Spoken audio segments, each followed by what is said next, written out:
For this exercise, we have a few questions we're being asked. So I'm just going to answer these in a sentence each. What will you do if you got the wrong answer? I will correct my answer if it is wrong.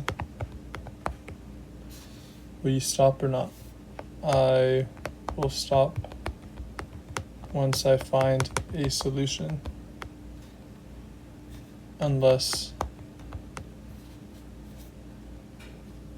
I do not have once I find a solution, unless I need to wait to ask the teacher.